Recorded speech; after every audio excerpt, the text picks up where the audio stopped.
Thank you, everybody. We are ready to go with Kevin Sinfield, Danny, Care and Billy Vunipola. Let's go straight to the floor. Sky News.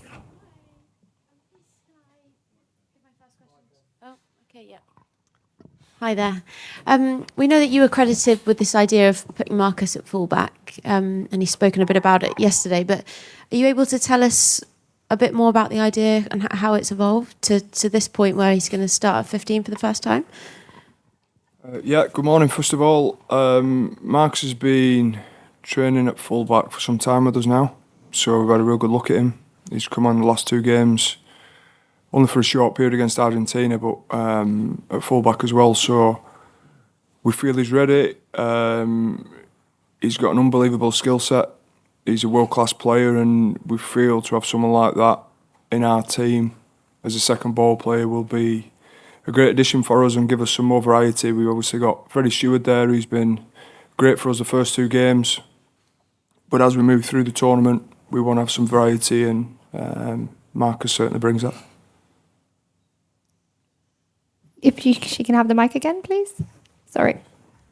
Just to follow up for Danny, who I know obviously you've played alongside Marcus a great deal at club level as well, but what do you make of this kind of change of position for him, and how much are you looking forward to playing alongside him at 15 tomorrow? Yeah, I'm sick of answering questions about Marcus. He's the kid could play anywhere. I whisper it quietly, could probably play 9 as well, but I don't want to get myself out of a position. I think at training, he's been brilliant, whether he's at 10 or 15. And as Kev said, as a second ball playing option, when Faz and George, or George and Marcus, and that when they link, it looks pretty special. So I'm looking forward to seeing him go. Can't wait to see him light up the world stage, which I've known that he's going to be able to do for a few years now. So I know he's really excited to get out there. Thank you. Over here. Kevin, another one on Marcus Smith. Not many players can play fly half and full back. What does that say about his skill set, that he's able to do both? Yeah, I think probably what I failed to mention in my previous answer was what a great running game he's got as well. So probably lends himself to being in a bit more space and a bit more time, which he can often find himself in as a fullback. But as Danny's touched upon, as an unbelievable talent. I think he'll play a number of positions across the back line and do it to an unbelievable level. So, we look forward to watching the combinations tomorrow. I think certainly be interested in his link up with Owen. We've seen that previously, but in a 10-12 combo. We're looking forward to seeing that, and then possibly at some stage the addition of George and having all 3 of them on the field as well. So, Marcus has been a world-class player for some time now. We understand the quality we've got in that 10 position, and how do we get the best out of the 3 of them and get them on the field together. So we've been working through that and training it pretty hard, so we look forward to seeing it tomorrow. Owen was talking yesterday, but when he was watching the first 2 games of the World Cup, he goes on a bit of an emotional roller coaster in the stands. What have you seen from him in terms of his eagerness to kind of make his impact on the World Cup now? Just a wonderful leader. I think speaks volumes of him that he's had a massive influence on the group without being out on the field. He's worked incredibly hard at his game. He's done a lot of fitness, done a lot of kicking, and he's been heavily involved in the team sessions, and the vast majority of the time has been running the opposition team for us. He's done a wonderful job of that, and we're delighted he's back and available. And I mentioned before about the competition for places. We've got 3 incredible 10s. We've got some guys across the squad who are competing hard internally, which is a really healthy competition for us. And to have him back available is great. At the front here. Yeah, hi Billy. Obviously you came back last week. How frustrating was it for you to, like Owen, to be training and not able to play in the opening game, and how important is it for you to try and get a full game under your belt, or as much as possible as a full game under your belt tomorrow? There wasn't much frustration there. I probably had to do my time for the crime that I committed, so it was just about getting my head down and helping the team like Kev's talked about. And I laughed when he talked about fitness, because that was the worst part of not playing, is having to do extra fitness. So once you get past that and you know that you're contributing in a different way to the team, then you make peace with it. And about playing tomorrow, how important is it for you to get that match contact, match practice under your belt?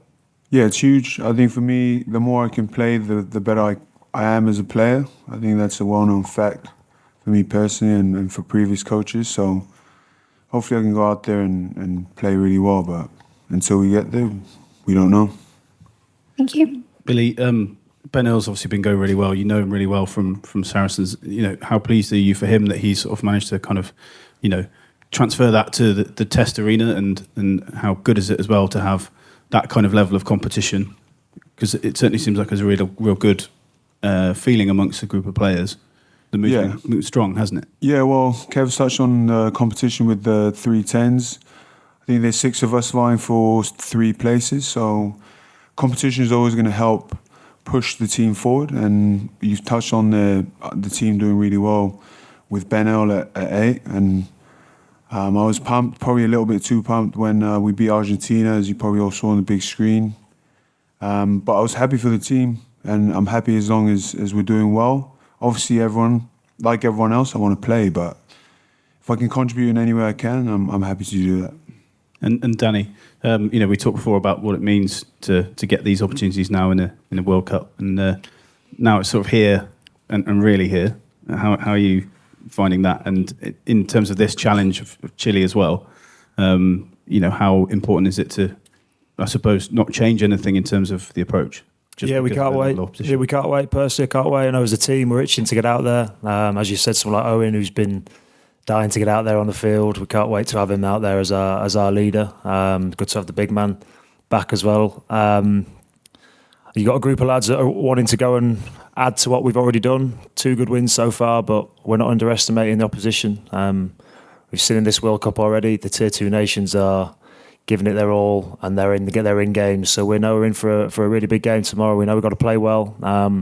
We want to take our game to the next level and keep progressing and improving every week. Tomorrow in that incredible stadium is going to be an opportunity for us to do that. So yeah, we're excited to get out there. Thank you. Any more questions? Yeah, one mic here and over there as well. Hi, Danny. I think your last World Cup start was against Uruguay 8 years ago. Yep. So things come around, another South American nation. We've spoken to a few of the younger lads this week about getting that World Cup opportunity. But for someone like you, plenty of experience, but maybe an unexpected second shot at a World Cup. How pleased are you to have this opportunity, particularly a starting opportunity this weekend? Yeah, I asked me a couple of years ago what I thought I'd have been here, and I thought I'd probably be sat where you are asking the lads some questions. But no, it's a dream come true again, genuinely, to be here with this team, with an opportunity to do what you dream of doing as a kid. Representing England means a lot to me. You miss it when you're not there, and to do it at a World Cup is the ultimate honour. So I'm delighted to be here in this team, and will do anything I can, as Billy said, to help the team this week. It's in the starting role at 9, which I can't wait to get out there and get some ball in my hand and have some fun. I think that's the biggest thing. I'm gonna go out there and enjoy myself. So looking forward to it. Thank you. On the left here. Hello, morning. A question from one of you three, but Kevin probably mainly. Antoine Dupont suffered quite a serious facial injury last night. What impact do you think that could have on the tournament as a whole? First of all, I think on behalf of everyone connected with England Rugby, we'd like to pass on our best wishes to Antoine and hope for a speedy recovery. Disappointed for the competition at this moment in time, but we have no doubt he'll be back. World-class players like that get themselves right very, very quickly, and I'm sure he's doing everything he can. I know if it's a facial fracture, there'll be a period of time, but we've seen players before play with facial fractures, so I suspect he will be back on his feet and back available very, very soon. And like I said, we wish him all the best. Thank you. At the back. Yeah, my question was for Danny. It was about Antoine as well. As part of you think, gee, it might help us if he doesn't come back, if he's not available, or you just want to see the best players on the field and what a figure he is for this tournament? Yeah, I echo what Kev said. We're sending him our best. The World Cup, you want to see the best players. Anton's the best player in the world, so we want to see him back there in a French shirt. I think one thing we know about him is he's tough, and I'm sure if he's able, he'll be back in a French shirt. Saw the way they played last night with him fizzing around. Yeah, he's pretty special. So for the tournament, you want to see the best players playing. So yeah, we wish him a speedy recovery. Thank you. We've got time. Just one for Billy and Kev, if that's all right. I mean, Billy, you obviously went through the coaching intervention program. I know that's a little while ago, but it's the first time we've spoken to you since. I know, obviously, Kev, you ran that. How valuable was that?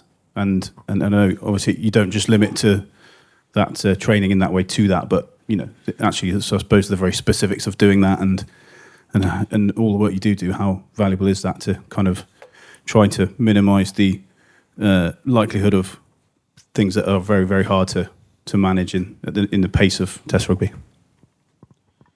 Yeah, I mean, when I went through it, Kev is very well rehearsed in running those tackle schools. Probably not a good thing for me to say that, but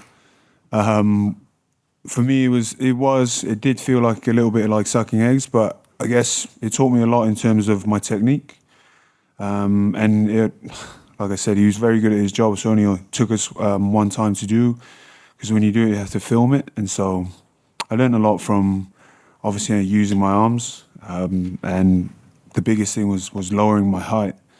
I'm such a big guy. I'm so used to just using my body as a mechanism to stop someone rather than like technically get in the right position. And so it was good for me, and hopefully you won't be seeing any of that anymore.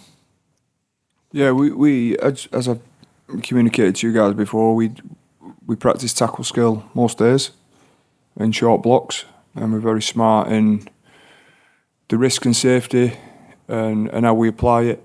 The tackle school means a more specific nature to it. Billy was outstanding in the work he's done. We've just completed Tom Curry's as well. So, as Billy said, we've done a number of them now. But these guys are humans, and when they're in a competition like this, as intense as this, unfortunately, players are going to make mistakes, and we've got to try and help them and keep educating and keep working with them. And we're seeing this at elite level, but it's grassroots where we've got to really push and help people understand about tackling, and also understand as well that sometimes people get it wrong. Thank you. Any more questions from the floor? Otherwise, we will end it there. That's a wrap. Thank you very much, everybody. Thank you.